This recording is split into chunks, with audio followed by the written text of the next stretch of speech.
Hey everyone, if you're editing images in Photopea and want to save your work the right way, today I'll show you how to save and export images step by step in Photopea.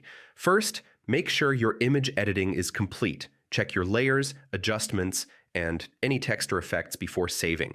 Now, if you want to keep your project editable, go to File and click Save as PSD. This saves your full project with layers intact.